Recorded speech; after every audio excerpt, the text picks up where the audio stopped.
I always believed that family was everything. I spent my whole life putting them first, sacrificing, loving, and protecting them. But when I needed them the most, I realized they saw me as nothing more than a burden. What happens when you discover that the people you love most are the ones who would sell you out the moment you're no longer useful? This is the story of my journey from pain to power, from despair to redemption. And trust me, you won't believe what my son did. At 58, I thought I had seen it all. But life has a funny way of showing you just how wrong you are. I spent most of my life as a mother, always there for my children, always the one they could turn to, no matter the cost to myself. Now, I sit alone in a house that was once full of laughter and warmth, the same house where I spent countless nights comforting my children, where I cleaned, cooked, and gave every bit of myself to make sure they had everything they needed. But today, this house feels like a cold cage. It's the same house that, in my weakest moments, feels like a symbol of my isolation. And yet, it's not the loneliness or my deteriorating health that hurts the most. It's the realization that my own son, Chris, the boy I raised, the boy I thought I knew, is nothing but a stranger now. I remember the night it hit me, the night that changed everything.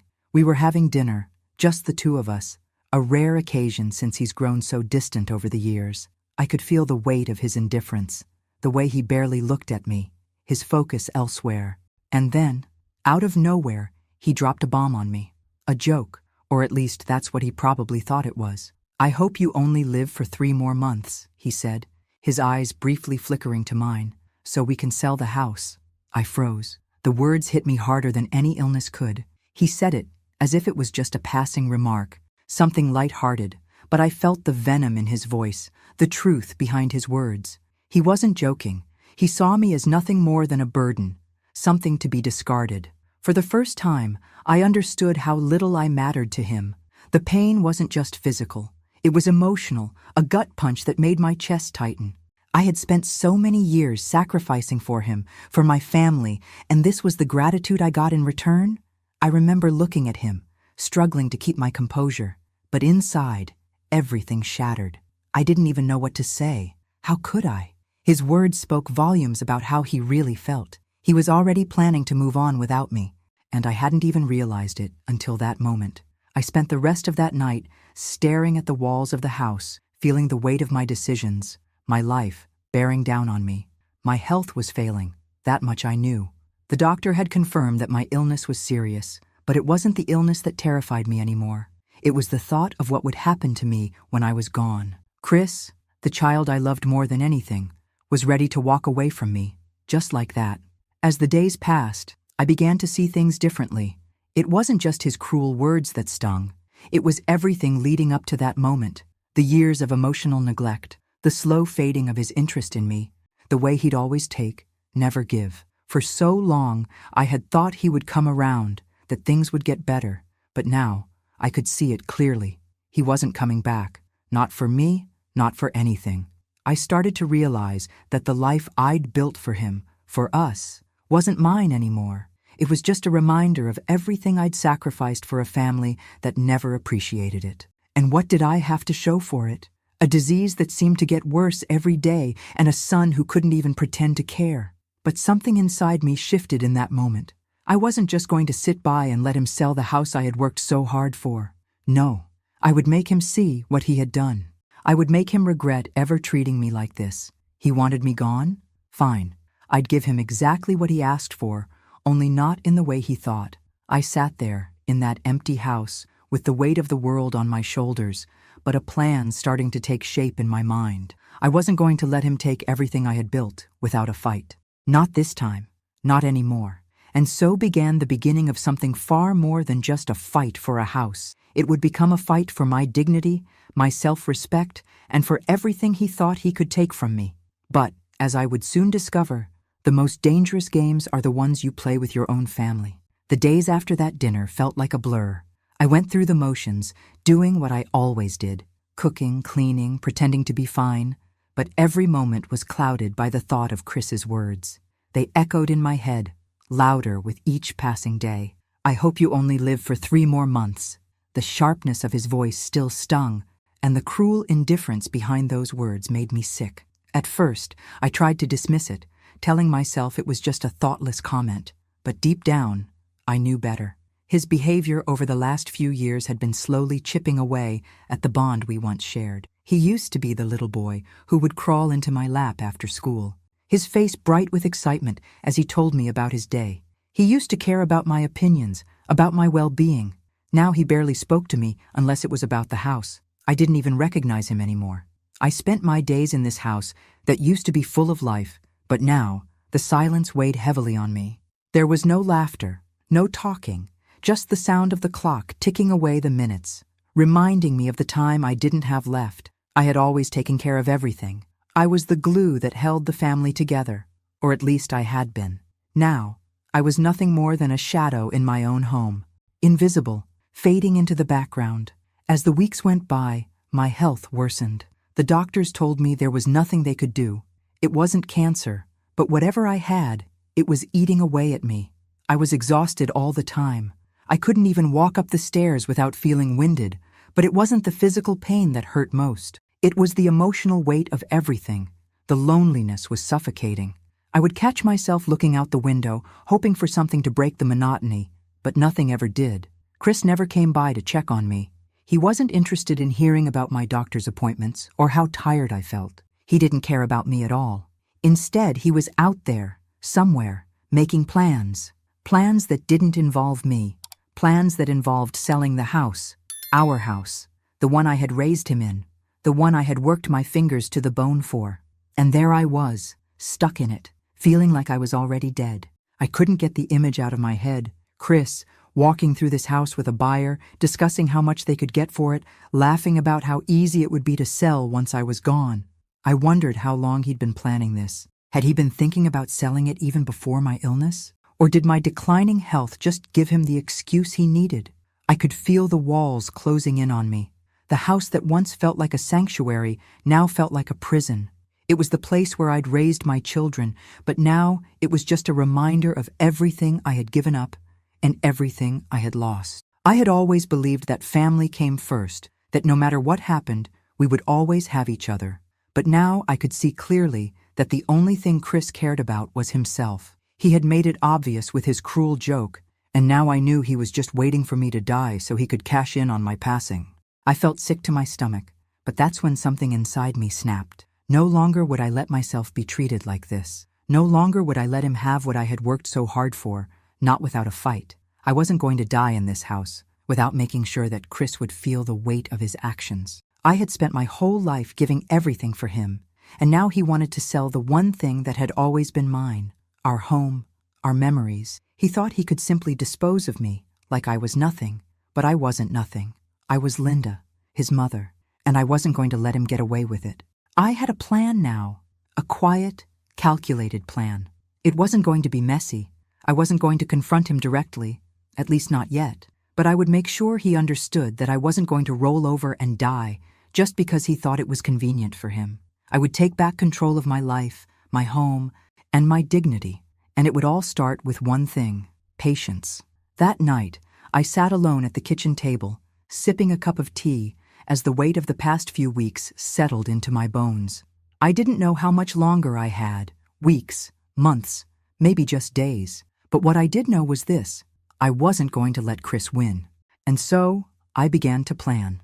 The next few days were a haze of doctor's appointments and unanswered calls. The reality of my health situation began to sink in, but it wasn't just the illness itself that gnawed at me. It was the fact that, in my most vulnerable state, Chris was nowhere to be found. The doctors had given me the grim news. It wasn't cancer, but whatever was wrong with me, it wasn't going to get better. They couldn't pinpoint the exact cause, but I could feel my body shutting down. My energy levels were plummeting. I was constantly tired, and my once energetic body was betraying me in ways I hadn't anticipated. I knew the end was near, though I wasn't sure how long I had left. Weeks? Months? My mind had started to drift to the inevitable. What would happen to the house? What would happen to me when I was gone? The thought of Chris handling everything, making decisions about my life, my property, without even a second thought for me, made my blood boil. He wasn't here for me now. Why would he be here when it really mattered? He never visited, never asked how I was doing, never even bothered to call. It was as if he had already written me off. The only thing he cared about was what came after I was gone. The house. I tried to ignore it, tried to convince myself that I wasn't alone, but I knew the truth. I hadn't heard from Chris in days, and each passing moment reminded me how little he cared. I'd always prided myself on being a mother who was there, who cared, who listened, who sacrificed. But Chris, my only son, had been too wrapped up in his own life to notice mine was slipping away. I sat on the porch one afternoon, staring at the lawn, trying to find some solace in the silence. It wasn't until the familiar sound of a car pulling into the driveway that I snapped out of my trance. It was Chris's car. He got out, looking as distant as ever, his phone glued to his hand. He walked right past me without even acknowledging my presence. "Chris," I called weakly, my voice trembling as I tried to get his attention. He didn't stop. His eyes didn't even meet mine. "I'm busy," he muttered, not bothering to look back. That was it. That was all I got. That was the extent of my son's concern for me. I swallowed my hurt and let him go. It wasn't the first time he'd ignored me. It wouldn't be the last, but this time I wasn't going to let it slide. I had given him everything, my love, my time, my support, and now he was treating me like I was nothing more than a nuisance. I leaned back in my chair, letting the weight of it all settle on me. But as the sun dipped lower in the sky, something inside me shifted. I wasn't going to let him treat me like this. I wasn't going to let him discard me when it was convenient. It wasn't going to end like this. Not for me. I knew I couldn't change the way Chris felt, but I could make him regret it. I could make him understand the consequences of abandoning me when I needed him most. The house, my legacy, my life's work, it was mine, and he would learn the hard way that I wasn't going to go quietly into the night. As I sat there, the idea began to form in my mind, slow, steady, and full of quiet resolve. I wasn't going to confront him directly. Not yet. I needed to bide my time. I needed to gather my strength and make sure every step I took was calculated. Chris thought he had the upper hand, but he didn't know what was coming. I wasn't just going to fight for the house. I was fighting for my dignity. I was fighting for my place in this world, and Chris was going to learn what happens when you underestimate your mother. The next few weeks were an exercise in patience, an almost unbearable waiting game. I made sure to keep up appearances, to let everyone, including Chris, believe I was weak, that I was losing my grip on reality, that I had no fight left in me. It wasn't hard. I had years of practice at being the quiet, supportive mother who never asked for anything. But behind the facade, I was gathering everything I needed. I began reviewing the papers I had around the house, bank statements, insurance documents, everything I could find. My fingers shook as I sifted through the clutter, trying to make sense of it all. I had to be careful, precise. It was clear Chris hadn't been thinking of me at all. But I wasn't just going to let him take the house, not without making him face the consequences of his actions. I found the sale agreement, the one where Chris had already signed off on selling the house to a buyer I'd never met. I stared at the paper for what felt like an eternity. It wasn't official yet, but it might as well have been. The house, my home, the place where my children grew up, it was already being sold behind my back. It hit me like a wave. Chris had already assumed I was done for. He'd already made his plans, thinking I was too weak to fight back. I balled up my fists, a surge of energy rushing through me. No, this wasn't how it was going to end. I wasn't going to let him take this from me, from the family we used to be. I wasn't done yet. It was time to take control, and I would make sure that Chris would never forget the cost of his indifference. I knew that I had to do something. I couldn't just sit back and let Chris win. But what could I do? I had nothing but time, and that, in itself, felt like both a blessing and a curse. It was during one of my restless nights, after everyone had left and the house was quiet, that I decided to go through the old papers and files in my study. There were years of receipts, old bills, and documents from the past. I told myself I was organizing, but deep down, I was searching for something, a way to take back control. My hands trembled slightly as I went through a pile of old papers, the soft rustle of the pages almost comforting in the stillness of the house. I flipped through legal documents, my will, my late husband's life insurance, medical records, old letters, when one piece of paper caught my eye. It was an agreement for the sale of the house, already signed by Chris. I froze. There it was, in black and white, My own son had already planned for the sale of our home. I'd been so blind. The thought of Chris walking around, negotiating with a buyer for the house he knew I loved, it cut deeper than any physical ailment could. The house wasn't just walls and a roof to me. It was my history, my memories, the very place I had raised him. And here he was, treating it like a commodity to be sold off the moment I wasn't useful to him anymore. The signature was clear, Chris Edwards. He had already signed the documents, pushing through the sale without even an ounce of consideration for what this house meant to me. But as I stared at the paper, something else caught my eye. A note in the corner of the page, something that had been almost overlooked in my initial shock. The buyer's name, and a date that was only a week away. I stood up, my heart pounding in my chest. I could feel the cold rush of anger creeping up from my stomach, rising like an uncontrollable fire. My hands shook as I traced the name of the buyer, someone I had never heard of.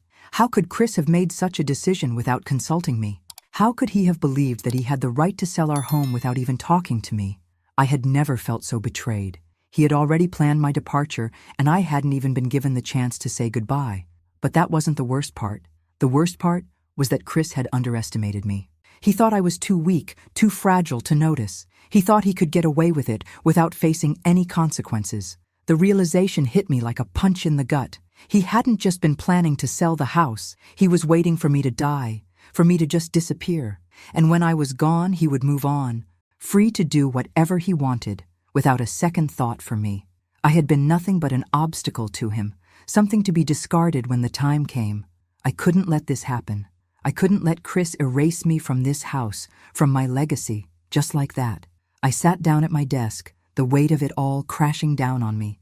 The pain, the betrayal, the loneliness, it was unbearable. But there was something else stirring inside me. A fire that had been dormant for years, something that had been buried under layers of pain and neglect, was starting to rise.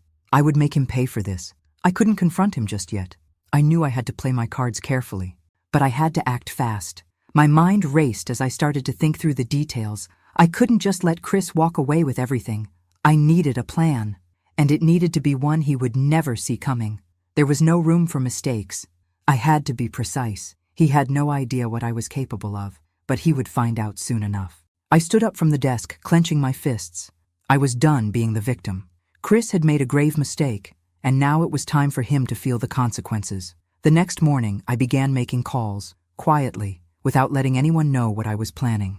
I reached out to my lawyer, a woman I had trusted for years but hadn't needed to speak to in quite some time. I asked her to look over the paperwork for me, to find anything that might be useful. She agreed without asking too many questions, sensing the urgency in my voice. I also began to dig into the legalities of the house's sale. Was it too late for Chris to back out? Had he truly made it impossible for me to stop the sale? I needed to know everything. I felt like I was walking a fine line, balancing between acting too quickly and not acting fast enough. If I wasn't careful, Chris could sell the house right from under me before I had the chance to stop him. But as I pieced the plan together, one small detail after another fell into place. I would not let him get away with this. I was going to take back what was mine, and I would make sure he understood the price of his betrayal. As the day wore on, I couldn't shake the image of Chris walking through the house, acting like everything was already decided. I imagined him already telling people that the house was as good as sold. I could almost hear his voice, so sure, so cold. But the truth was, he hadn't won. Not yet. I was going to make him realize just how much he had underestimated me. The days dragged on, filled with the steady rhythm of silence and resentment. I kept myself busy, pretending everything was fine. I didn't want to show Chris any signs of weakness. I didn't want him to see that the discovery of his betrayal had shaken me, not just physically, but deep in my bones. What had happened to my son? The boy I'd raised, the child I'd loved unconditionally, was now a stranger to me. His actions made me question everything I thought I knew about our relationship, about what it meant to be a family. But what hurt more than anything wasn't just the sale of the house. It was the complete lack of regard he had for me as a person.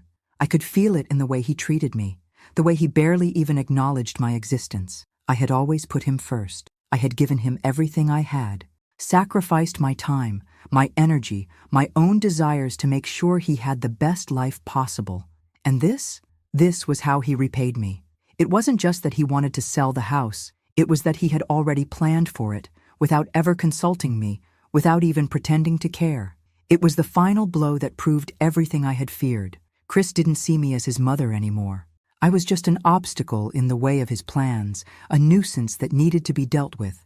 I began to realize that the last few years of my life had been spent trying to gain his approval, trying to be the perfect mother, trying to be enough for him. And what had it gotten me?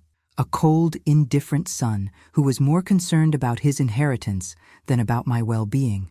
It was like I didn't even exist in his eyes, except as a way to get what he wanted. I started to question everything. Had I done something wrong? Was there a moment when I had failed him? Had my love and care somehow been not enough? Or was he just always this way, only now revealing his true nature? It was impossible to know, but one thing was clear. I couldn't trust him anymore. The anger inside me only grew with each passing day. I wasn't just angry at Chris. I was angry at myself for not seeing this sooner. How had I missed the signs? How had I let myself get to this point? But I wasn't going to let it end like this. I wasn't going to let Chris destroy everything I had worked for, everything I had sacrificed, without consequences. He had no idea what he had set in motion. I spent hours, days, poring over the sale documents, figuring out exactly where he had made his mistakes. It wasn't just about the house anymore. It was about dignity, about making sure Chris understood the price of his betrayal. He thought he had everything under control, but he didn't know what I was capable of. There were loopholes in the paperwork, things Chris hadn't considered, things he hadn't thought through because he was too focused on himself to care. He had underestimated me, and that was going to cost him. I began making arrangements, quietly, in the background. I reached out to a lawyer who had helped me years ago, someone I trusted. I didn't want Chris to know anything about it yet. I didn't want him to realize that I was taking control of the situation. He still thought I was weak, still thought I was just waiting for my time to be up. But he was wrong. As I walked through the house that had once been filled with love and laughter, I began to make my peace with the fact that things had changed. My relationship with Chris was broken. There was no going back to what we had before. But that didn't mean I was done. I wasn't going to let him take everything I had worked for, everything I had given him, without making him understand the consequences of his actions. I would show him that he couldn't just walk all over me. It was late one evening, as I sat alone at my desk, the soft click of the keyboard echoing in the quiet house, that I made the final decision. I had everything I needed, every document, every piece of evidence. I had a plan, and it was time to put it into motion. Chris had no idea what was coming. I thought back to all the times I had been there for him, when he was sick, when he needed support, when he made mistakes, and I bailed him out. I thought about the sleepless nights, the years of sacrifice, and now he was ready to sell the house, to sell me off like a piece of property. He thought I was weak, that I wouldn't fight back. But I had one thing Chris didn't expect. I had time. And in that time, I would make sure he paid the price for his betrayal. The next morning, I called my lawyer again. I knew it was time to start the process. No more waiting, no more second guessing.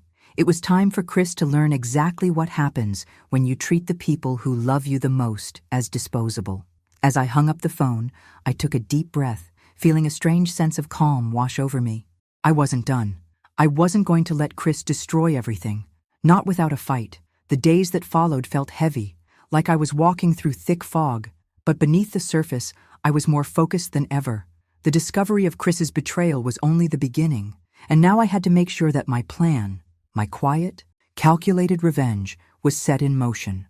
I had spent years being the supportive, selfless mother, always the one to give, to nurture, to put my family's needs above my own. But now, in this moment of weakness, it was time for me to reclaim what was mine. It was time for Chris to understand the cost of his selfishness. I couldn't afford to confront him just yet. I needed to stay hidden, to stay calm. If I acted too quickly, too visibly, he would see me coming, and that was the last thing I wanted. The longer I could keep him in the dark, the better my chances were. So, I kept the charade up, pretending to be the mother he expected. Fragile, weak, a mere shell of the woman I used to be. I started by gathering everything I could. I combed through the sale documents, looking for any mistakes Chris might have made. His arrogance had clouded his judgment. He thought he was in control, but I was the one holding all the cards now. I had legal loopholes, I had paperwork, and most importantly, I had time, something Chris thought he had the luxury of, but he didn't. I called my lawyer again, making sure she understood the urgency of the situation. I couldn't afford any delays. She was quiet for a moment, then gave me the advice I needed to hear. "You have the right to contest this," she said. "Chris doesn't have full control over the property just yet. He hasn't finalized everything, and you still have leverage." It felt good to hear those words. I wasn't completely powerless. I wasn't just sitting here waiting for him to sell me off like a commodity. There were still legal avenues, things he hadn't considered when he was making his plans. He'd made mistakes, and I was going to make sure he paid for them. As the days wore on, I began to execute my plan in pieces, quietly, steadily. I called in favors from friends, gathered all the information I could about the house and its legal status, and began to figure out how to slow down the sale process without raising any red flags. I knew that the moment Chris realized I was fighting back, it would be over for him. I couldn't let him see me coming. It had to be perfect. I didn't let him know I was aware of the sale, didn't let him know that I had already seen the paperwork. Instead, I acted as though I was too sick to deal with anything. I let him believe I was weak, incapable of understanding the legalities. He thought I was just going to let him take everything from me. But I wasn't weak. I started making small, calculated moves. I delayed things. I stalled. I made sure the paperwork was checked, rechecked, and checked again. Every time Chris thought he was making progress, I made sure to step in, quietly, methodically, to slow him down. The more I delayed, the more pressure he'd feel. The closer I got to taking control, I also started preparing something else, something I knew would break him. The hospital bills. They were mounting, and he had been so careless in his dealings that he didn't even consider how the financial burden would fall on him once I was gone. I began to gather all the medical bills, every invoice for the treatments I had undergone, every medication I had been prescribed. In the back of my mind, I knew what I was going to do with these documents. I was going to put them all in his name. The bills, the hospital fees, the overdue payments. I was going to make sure Chris knew exactly what it felt like to be responsible for something he thought he could get away with ignoring. I had no intention of leaving him anything. Not my house, not my money, nothing. He had treated me like I was disposable, and now I was going to show him just how far-reaching the consequences of that treatment could be. One afternoon, I sat in my favorite chair by the window, looking out over the front yard. It was one of those rare moments when everything seemed quiet, still, and peaceful. But inside, there was a storm brewing. I had taken the first steps toward getting back what was mine. My mind raced as I thought about the next steps. How to keep the pressure on Chris without revealing myself. How to keep him in the dark long enough for me to secure my victory. I wasn't ready to reveal the full scope of my plan just yet. I had to wait for the right moment, the perfect opening to make my move. The house sale hadn't gone through yet. I had time. But time was running out. What made it all the more difficult was the fact that despite everything, I still loved him. He was my son.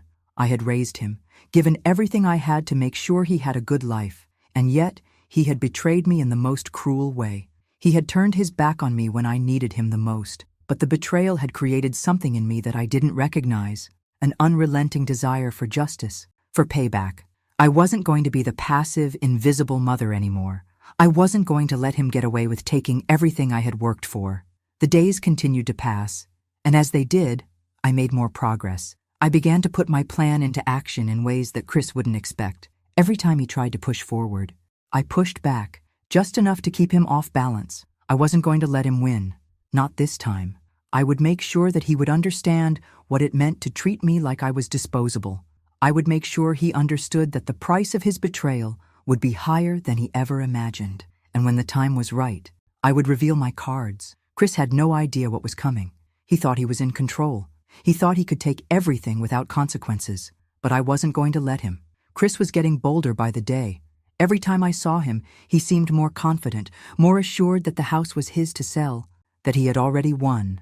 He thought I was weak, that I couldn't fight back, that I would just let him walk away with everything when the time came. He didn't know what I had been doing behind the scenes. I could almost hear the smugness in his voice, see the glint of satisfaction in his eyes whenever he spoke about finalizing the sale. He thought he had all the power, but I wasn't done yet. I spent hours each day in the house, moving through the motions, my mind always working on the next step. Every conversation with Chris felt like a game now.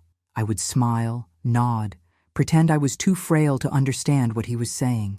The more I acted as though I didn't care, the more he let his guard down. He didn't suspect a thing.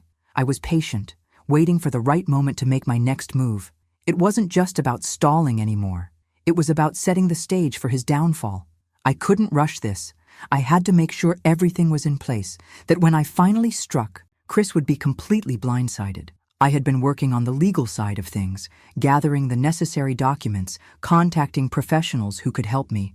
I was creating a plan that was foolproof, one that would not only stop the sale, but would also make sure Chris bore the weight of his own actions. He was going to be the one to pay for everything, literally. I started making subtle changes. When Chris came over, I would ask him questions about the house, about the sale, questions that made him pause, think. I wanted to keep him off balance, make him second-guess his own decisions, but most importantly, I needed him to believe that I was still incapable of fully understanding the situation. I needed him to keep thinking that I was too sick to stop him, and while he thought he had time to finalize everything, I was working swiftly in the background. I began putting together a detailed paper trail, one that would force Chris to confront the consequences of his actions. I wasn't just going to fight for the house anymore. I was going to take everything from him. There were several steps I had to take before I could pull the rug out from under him. First, I needed to make sure the legal aspects of the sale were delayed. I had to find a way to ensure that Chris couldn't finalize anything without running into complications. I reached out to my lawyer again, and we began to find ways to tie up the paperwork. The sale wasn't finalized, not yet, and I was going to make sure it stayed that way. At the same time, I began to prepare the final blow, putting the hospital bills in Chris's name. This was the moment that would bring everything together. The house, the bills, the consequences of his actions. He had underestimated me for far too long, but now I was going to make him understand what it meant to treat me like I was invisible. I started the process of transferring everything into his name, small debts at first, just enough to draw attention. I didn't want to make it too obvious, not yet, but soon, Chris would be buried under the weight of his own decisions. I couldn't wait for the moment when he finally realized what I had done. As the days passed, I could feel the tension building. Every conversation with Chris was a calculated move. He didn't know it, but he was playing right into my hands. I could see the stress beginning to creep into his face. The more I delayed things, the more pressure he started to feel. He thought everything was moving according to his plan, but the cracks were starting to show. He couldn't see it yet, but his world was about to crumble. Each time I spoke with him, I could sense his frustration growing. I could see his patience running thin. He was losing control, and I was gaining it. And the best part? He still didn't know that I was the one pulling the strings. I had made sure to manipulate the circumstances just enough to keep him from advancing. But I wasn't done yet. There was one more step I had to take, something that would shift the power completely in my favor. Chris had no idea what was coming. One night, I sat in the kitchen, the soft hum of the refrigerator in the background as I reviewed everything I had done. I felt a strange calmness settle over me. For the first time in a long while, I felt in control. The house, the bills, the legal documents, they were all going to fall into place. Chris's attempts to get away with his betrayal were going to fail. When the time came, I would finally reveal my hand, and when I did, he would understand that I wasn't someone to be discarded. The endgame was close now. I had done everything I needed to do. It was all falling into place. And when the moment came, I would make sure Chris understood that you don't treat people like they're disposable, especially not the ones who gave you everything. The pieces were almost in place. The longer this dragged on, the more anxious I became. It wasn't just about the house anymore. It was about the way Chris had treated me, like I was nothing, a nuisance, an obstacle to his plans. The longer I watched him arrogantly go about his day, thinking the house was as good as sold, the more I realized just how little he had cared about me. All these years I had been there for him, pouring my heart into raising him, guiding him through the tough times, and now he was ready to dispose of me like an old piece of furniture. But he didn't know me anymore. He didn't know what I was capable of. The pieces were falling into place, but it wasn't time to strike just yet. I couldn't reveal my hand too soon. The subtle manipulations I had been setting in motion had started to cause cracks in his facade. but I had to make sure I timed my next move just right. I had worked tirelessly, making sure everything was delayed, pushing back the sale every chance I got. Every time Chris came over, I was playing my part perfectly. I pretended to be weak, frail, unable to handle much more. I'd smile and nod, acting as though I was completely unaware of what he was doing behind my back. But the truth was, I had every detail, every document, every piece of information I needed. He thought he was in control, but I was slowly pulling the strings. It was like a game of chess. Every move had to be calculated, every step had to be deliberate. I knew Chris would eventually grow impatient. He'd think I was too sick to deal with anything, too fragile to stop him. But every time I delayed, every time I made him wait just a little bit longer, I could see his frustration starting to build. He was losing his cool, and I was quietly gaining ground.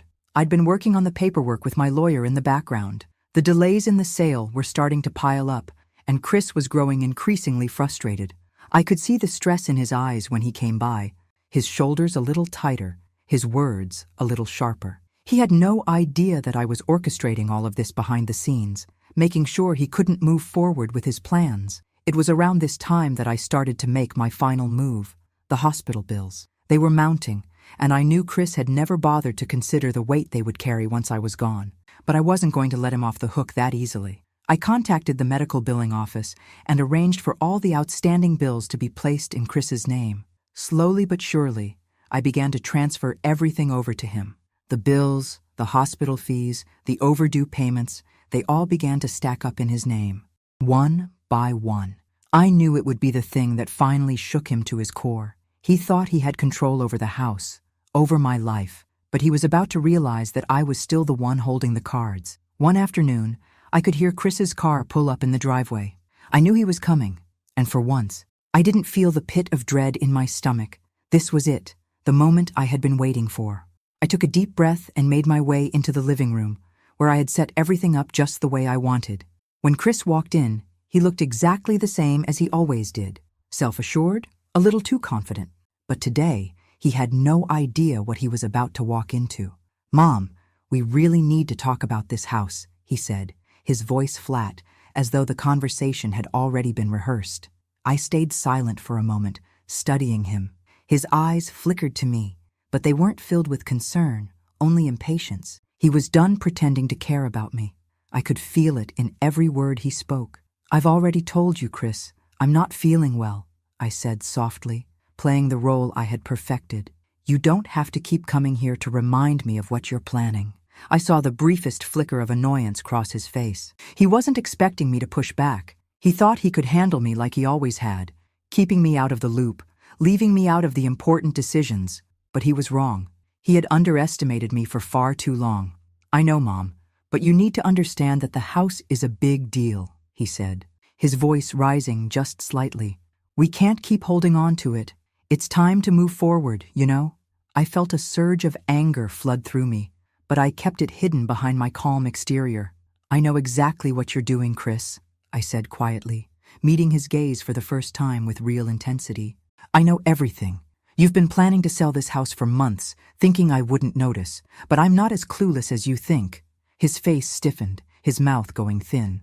He opened his mouth to speak, but I held up my hand, cutting him off. "You think you've been so clever, don't you? Making decisions for me without my consent, selling my home, selling me off like I'm nothing. But here's the thing, Chris," I continued, letting the weight of my words sink in. "You've made a lot of mistakes, and those mistakes are about to come back to haunt you." His eyes narrowed as he stepped closer, his face flushed with the anger I had provoked. "What are you talking about?" I gave him a small, knowing smile. "You'll find out soon enough." I could see the uncertainty in his eyes now, the cracks beginning to form in his confidence. He didn't know it yet, but the walls were closing in on him. He had no idea how much trouble he was in. The game was far from over, and I was about to finish it. I would make sure that Chris would feel the full weight of his betrayal, and when I was done, he would never again think he could take advantage of me. He would learn the hard way that there were consequences to every action. The tension in the room was palpable, but I remained calm, knowing that the final move was close. Chris still had no idea what was coming. He thought he had all the control, but in reality, I had already won. Now, It was only a matter of time before everything unraveled for him. I could feel it in the air. The change was coming. There was a crackling tension between us now, something I hadn't felt in years. For the first time, Chris seemed uncertain, unsure of himself. It was like he could sense the shift in power, but couldn't figure out what was happening. He was still trying to act as though everything was under control, but I could see the cracks in his facade, and it was only a matter of time before it all came crashing down on him. That night, after Chris left, I sat in the quiet of my house, the house that he thought he was going to sell out from under me. I smiled to myself. He had no idea what was coming.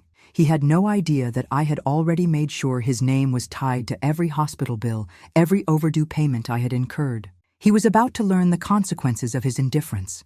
The next morning, I woke up early, my mind racing with the steps I still needed to take to ensure Chris felt the weight of what he'd done. He still didn't know about the bills, about the responsibility I'd placed squarely on his shoulders. I'd been careful to avoid any direct confrontation. I didn't want to give him the chance to backpedal. No, he would have to face everything head-on, just like I had to face his betrayal. As the day passed, I continued my quiet work. I could hear Chris moving around the house, making phone calls, finalizing paperwork. But today, he was distracted, agitated, and that was exactly what I needed. He was so focused on the sale that he couldn't even see how close he was to losing everything he thought he had.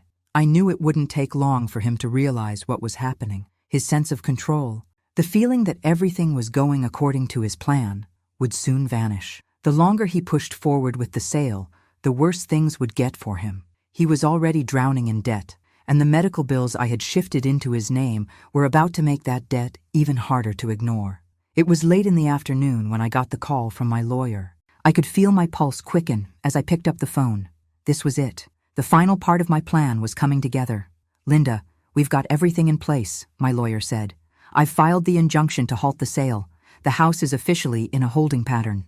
Chris can't do anything further until the court resolves this. And based on the paperwork you sent, I've also filed for a lien on his personal assets for the outstanding debts." I sat back in my chair, the weight of it all settling in. Chris thought he had me figured out, that I would fade away, that I would let him sell everything and walk away. But now, his life was about to be turned upside down. He was going to lose the house, and those medical bills would follow him. No amount of manipulation would get him out of this. The next few days were a blur of legal documents and meetings, each step moving me closer to the final confrontation. I didn't hear from Chris directly, and I wasn't surprised. The realization must have hit him like a ton of bricks. He had no idea what to do next. When he finally came to the house, I could see the stress written all over his face. His usual swagger was gone, replaced by a visible unease. I knew then that he had figured it out. He must have received the notice from my lawyer about the injunction. But it wasn't just that. I could see the horror in his eyes when he realized what was happening with the medical bills. He had been so careless, so consumed by his desire for the house, that he never thought to check the fine print. And now, it was too late. He walked in, trying to play it cool, but I could see the tension in his body. His shoulders were hunched, his eyes darting around as if he was looking for a way out. "Mom, what the hell is going on?" he demanded, his voice shaking, though he was trying to sound authoritative. "I got this court order, and now I'm being tied to these bills. What did you do?" I looked at him, calm, collected. For the first time, I didn't feel the sting of pain. I didn't feel the crushing weight of betrayal. Instead, I felt powerful. This was my moment. "I did exactly what you deserved, Chris," I said softly. "You thought you could take everything from me. You thought you could just sell me off like I was nothing. But here's the thing. I'm not done yet, and neither is the house. You've made too many mistakes, and now you'll pay for them." His face went pale. He opened his mouth to argue, to fight back, but no words came. Instead, his eyes flickered to the papers in his hand, the injunction, the notice about the bills, and he seemed to deflate, like all the air had been sucked out of him. "Mom," he began again, his voice trembling now. "This is insane. I didn't know. How was I supposed to know all this would happen?" I shook my head, looking at him with pity. "You didn't know, because you never cared enough to ask, Chris. You were too busy making plans without me, without even considering that I might have a say in what happens to this house. But you've learned a hard lesson today." I could see him grappling with the reality of it all. His world was falling apart, and I was the one who had made it happen. The moment of clarity was evident on his face. He was realizing that he had underestimated me, that he had thought I would just roll over and die, letting him take everything. But now, he was the one trapped in a situation he couldn't fix. "You can't just do this," he protested weakly. "I've been planning this for months. It's not just about the house, it's about my future." I stared at him, feeling the heat of anger surge through me again. "And what about my future, Chris? What about the years I spent raising you, taking care of you, only for you to throw it all away? You never even asked what I wanted. You thought you could just walk all over me. But now, you've lost it all." Chris's shoulders slumped as he finally seemed to accept the gravity of the situation. He had no way out. All the power he thought he had was gone, and it was never coming back. I wasn't just reclaiming the house. I was reclaiming my dignity, my self-respect. I was showing him and myself that I wasn't the invisible, dispensable mother he had thought I was. The battle wasn't over yet. There was still a court date ahead, still a future to be determined. But for now, in this moment, I had won, and it felt damn good. The dust hadn't fully settled yet, but I could feel the weight of everything changing in my favor. It wasn't just about the house anymore. It was about making Chris understand that there were consequences to his actions. It was about showing him that he couldn't just treat people, especially me, the way he had and walk away unscathed. I had learned a lot in these past few weeks, but the most important lesson was this: power isn't just about money or control. It's about having the patience and the will to fight back when everyone expects you to roll over and give up. Chris sat across from me, his face still pale from the shock of the injunction and the mounting debts he had no way of escaping. He was silent, which was unlike him. Normally, he would argue, try to spin things in his favor, but now he seemed to understand that the battle was lost. "Mom," he finally said, his voice hoarse, "you have to know that this isn't just about you. It's about the future. I can't afford to wait around while you try to stall everything. I've been working for years to get things in order, and now you're just throwing it all away." I leaned back in my chair, arms folded across my chest. For a moment, I allowed myself to listen to his words, words that had once meant something to me. Once, I would have tried to calm him, reassure him that everything would be okay, but that person didn't exist anymore. "You're right," I said, my voice steady. "This isn't just about me, Chris. This is about the choices we make and how they affect everyone around us. This is about you treating me like I was disposable. I didn't ask for this, but now I'm done watching you trample all over me, all over everything I've worked for." His eyes narrowed, as though he was trying to make sense of what I was saying. I could see the gears turning in his head, but they weren't clicking. He hadn't connected the dots yet, hadn't realized the full extent of what I had done. He thought he could still talk his way out of it, that if he just kept going, kept pushing, it would all be over soon. But I wasn't done. "I've had enough, Chris," I said, the words coming out softer than I intended. "I've had enough of the way you've treated me. You thought you could take everything I had without even asking, that I wouldn't notice. You didn't even care to find out what I wanted, what I needed. You just assumed that once I was gone, you could walk away and start over." His face twisted, the frustration and anger building in his eyes. "You don't get it," he snapped. "This is my future, too. I can't just let you hold me back forever. You've had your life, Mom. I've got mine to figure out." I could see the arrogance in his words, the belief that somehow his pain, his future, was more important than mine. The thing he still didn't understand was that everything he had, everything he thought he could control, was built on my sacrifices. I had given him everything, and now he was demanding more. "Your future?" I repeated, my voice suddenly rising. "You think your future is more important than everything I've done for you? You think you have the right to decide what happens to me, to the house, just because you feel entitled to it?" He opened his mouth to argue, but I didn't give him the chance. "I'm not done yet, Chris. You wanted this house. You thought you could sell it and get rid of me. Well, you'll have to fight for it now. You'll have to fight to keep it." His face drained of color. "What are you talking about?" I reached for the pile of legal documents that had been sitting on the table the entire time. Slowly, deliberately, I slid them across the table toward him. His eyes darted over the papers, the realization starting to set in as he saw the familiar names of lawyers and court officials. "Those are the papers to halt the sale," I said. "And those hospital bills you've been ignoring? They're in your name now. All of them. I made sure of it. You wanted me gone so you could get everything, but now you'll have to deal with the debts, the bills, and the consequences. I'm not just handing you this house, Chris. You'll have to work for it. His eyes widened as he scanned the documents. The realization hit him like a freight train. He could see the liens on the house, the legal holds, the growing debts in his name, the bills, the court orders. It was all coming down on him. He had no way out now. He couldn't just sell the house and disappear. Not anymore. He looked up at me, the anger finally boiling over. "You can't do this," he spat, his voice breaking. "This isn't fair. You're punishing me for everything I've done. I never asked for this. I never asked to be responsible for you, for all of this." "No," I said, shaking my head slowly. "You didn't ask for it, but you took it anyway. You took what wasn't yours, and now you have to face the consequences." Chris stood up, his hands trembling. He looked like a man who had lost everything. And in a way, he had. He had lost his sense of control, his plan to walk away unscathed. He had underestimated me, thought I was weak and invisible. And now, it was too late for him to fix it.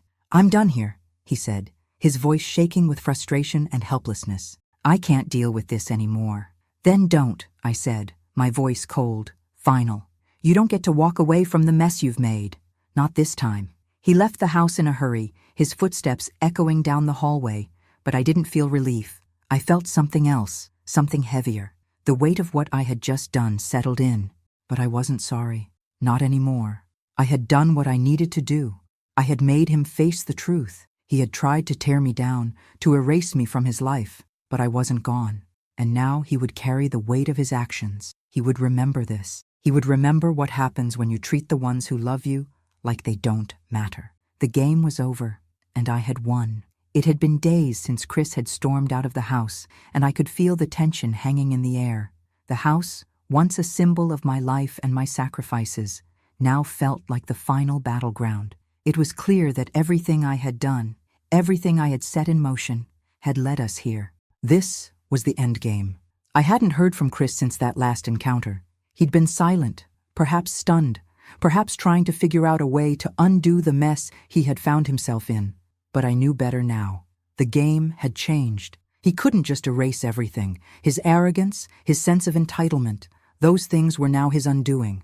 But as much as I had taken control, I couldn't deny the fact that deep down, this was still my son. The same boy who once curled up on my lap when he was sick. The same one who laughed and shared his dreams with me when he was young. The betrayal stung like 1,000 bee stings, but he was still my flesh and blood. And despite everything, I knew that this confrontation, the one we were headed toward, was inevitable. It would either break him or it would break me. The phone rang just as I was sitting down for the evening. I hesitated for a moment, then picked it up. I knew who it was before I even saw the name on the screen. "Mom," Chris said, his voice shaking. He had been defeated, but there was still something in his tone that felt like the remnants of pride, of defiance.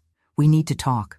I took a deep breath. This was it, the final conversation, the moment that would seal everything. "Come over," I said simply, my voice calm, steady. "We'll talk." He arrived an hour later. The door creaked open, and there he was, looking exactly the same, but somehow different. There was no longer that swagger, that arrogance. Now his face was etched with uncertainty, guilt, and, dare I say it, fear. I didn't know how to fix this," he started, his voice quieter than usual, more vulnerable. It was the first time in months that I had heard him speak like this. "I didn't think things would get so out of control. I thought I was just helping, that I was just doing what needed to be done." I looked at him, and for a moment it was as if the weight of the years between us evaporated. The mother in me, who had spent her life loving and protecting him, wanted to reach out, but I held myself steady. This wasn't just about him anymore.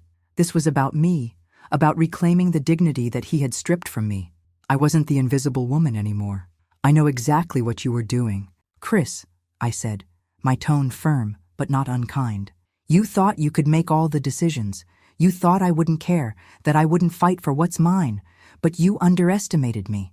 He opened his mouth to speak, but I held up my hand, stopping him. "I gave you everything, Chris, and you took it. You took me for granted, took my life, my love, and now you're left holding the consequences of your actions. You can't just walk away from this. Not this time. He swallowed hard, his eyes searching mine, as though looking for a way out. I didn't know how to handle it. I thought I was doing the right thing by selling the house. I didn't know what else to do. You weren't exactly making it easy for me, you know? I could feel the familiar ache in my chest, but I pushed it aside. He was still trying to justify everything, trying to paint himself as the victim, but there was no sympathy left for him. Not now. You never asked what I wanted. Chris, I said quietly. You never cared. You thought I'd just go quietly, let you sell everything and take the house, without a word. Well, here's the thing. I'm not your doormat. I'm not someone you can just walk all over when it's convenient. I'm your mother, and I'm not going anywhere. His face twisted, a mix of frustration and guilt. I didn't mean to hurt you, Mom, he said, his voice cracking. I didn't realize how much this would affect you. You don't get it, I said, the pain suddenly rising in my chest. It's not about the house, Chris. It's about how you treated me. You thought I was nothing. You thought you could get away with everything. You didn't see me as your mother anymore, did you? You saw me as a liability, something to get rid of. The silence between us stretched, and I saw the realization dawn on his face. He had been so focused on himself, on his own needs, that he hadn't stopped to think about the woman who had given him everything. The woman who had fought for him, who had sacrificed so much for him to have a better life. I could see the guilt building, the weight of his actions finally sinking in. The Chris I had once known, the boy who was compassionate, who cared for others, was still inside him, maybe buried under layers of ambition, of entitlement, but it was there. I don't know how to fix this, he muttered, his eyes now downcast. What do you want me to do? How do I make this right? I took a deep breath, choosing my words carefully. You can't fix this. You can't undo the damage, but you can learn. You can learn that you can't just take what isn't yours. You can't treat people like they're disposable. I paused, letting my words settle in. This wasn't about me seeking revenge. This wasn't about making him suffer. It was about making him see what he had done to me. And maybe, just maybe, this would be the moment he would understand. You'll have to face the consequences. Chris, you'll have to deal with the debt. The house is no longer an option for you. But I want you to understand something. I'm not doing this to hurt you. I'm doing this to make sure you never treat anyone this way again. Not your family, not the people who love you. He stood there, shoulders slumped, defeated. For the first time, he wasn't the boy who demanded everything. He was the man who had learned the hard way that actions have consequences. I'll pay the bills. I'll take responsibility for it, he said quietly. I want to make it right, somehow. I nodded, a sense of closure finally settling in. This was as much for me as it was for him. I had taught him the hardest lesson of all. You can't use people for your own gain without paying the price. I'm glad to hear that, I said, finally feeling the weight lift. It's a start. He turned to leave, but before he stepped out the door, he stopped and turned back to me. His voice, though shaky, was sincere. I'm sorry, Mom. I really am. And with that, he walked out, leaving me standing in the house that had once been a symbol of our family. For the first time in years, I felt free. The battle had been long and painful, but it was over. I had regained my control. I had shown Chris what it truly meant to respect those who love you. And in doing so, I had reclaimed not just the house, but my dignity. I had fought for what was rightfully mine, and now it was time to move on. The past was behind me, and the future was mine to shape. The house was quieter now. After Chris's departure, it felt like the last of the tension had finally left the air, leaving behind a profound stillness that I hadn't felt in years. For the first time, the house felt like mine again, not just a space I had been trapped in, but a home, my home. I stood in the living room, looking around at the worn furniture, the pictures on the walls, the clutter I had ignored for months. It all seemed different now, not in a bad way, but in a way that felt like I was stepping into a new chapter of my life, a chapter where I was no longer invisible, where I wasn't just the person everyone leaned on, but the one who had learned to stand tall on her own, despite the years of sacrifice. I'd done it. I had fought for my life, for my dignity, for my right to exist on my own terms. I had won the hardest battle of all, not against Chris, but against the idea that I would fade away, forgotten and discarded. And when I looked at the house now, I didn't just see the years of love and labor I had poured into it. I saw the strength I had found in myself, The phone rang again, pulling me out of my reverie. I looked at the caller ID. It was Chris. I had expected this call, perhaps the last piece of closure I needed. I picked up the phone, the quiet strength in my voice surprising even myself. "Hello? Mom," Chris's voice came through, hesitant but steady. "I just wanted to let you know I'm taking care of the bills. I'm setting up a payment plan. I didn't realize how much I hurt you, and I know it doesn't fix everything, but I'm trying to make things right." His words felt like an olive branch, not one I had expected, but one I knew he had to offer. I didn't respond right away. I just let the words hang in the air for a moment, considering them carefully. I'd spent so many years putting everyone else's needs above my own. I had spent so long trying to make Chris proud, trying to earn his affection and respect, but I had learned a hard truth. I could never truly be proud of myself if I didn't start respecting my own boundaries. This wasn't about fixing everything. It wasn't about getting everything back the way it was. It was about letting go of the past and finally accepting that I was worthy of respect, of love, and of peace. "Thank you, Chris," I finally said, my voice calm and steady. "That means a lot to me. I'm glad you're taking responsibility. I'll do better." "Mom, I promise. I won't make the same mistakes again," he said. And for the first time, I believed him. We didn't talk for long. He didn't need to apologize for everything. He needed to show me through his actions that he understood, that he would change, that he would be a son I could be proud of once more. After I hung up, I sat there in the silence, letting everything sink in. This was the end, the final chapter of a story that had twisted and turned in ways I couldn't have imagined when it first began. But it was also the beginning of something new, a life where I didn't have to prove anything to anyone, a life where I could finally live for me. The next few weeks were full of small adjustments, things that slowly began to heal the wounds I had carried for so long.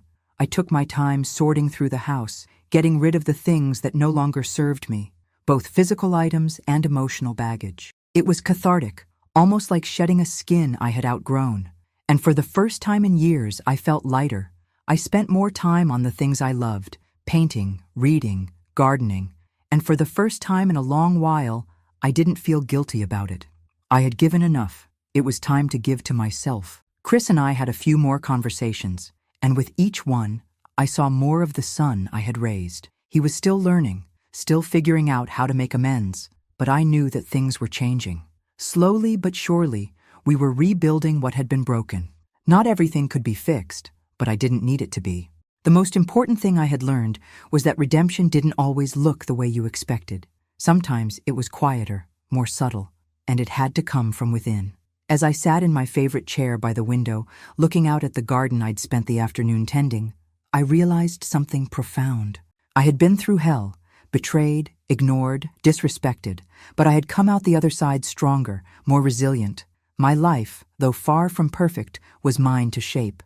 The house was still here. And more importantly, so was I. The years of living in someone else's shadow were over. I had faced my greatest fears, losing everything, being forgotten, and I had come through stronger than before. The house was no longer a symbol of loss. It was a symbol of my strength, my survival, my redemption. And as I looked out at the sunset, I felt an overwhelming sense of peace wash over me. It was finally my time. Thanks for listening. Don't forget to subscribe and feel free to share your story in the comments. Your voice matters.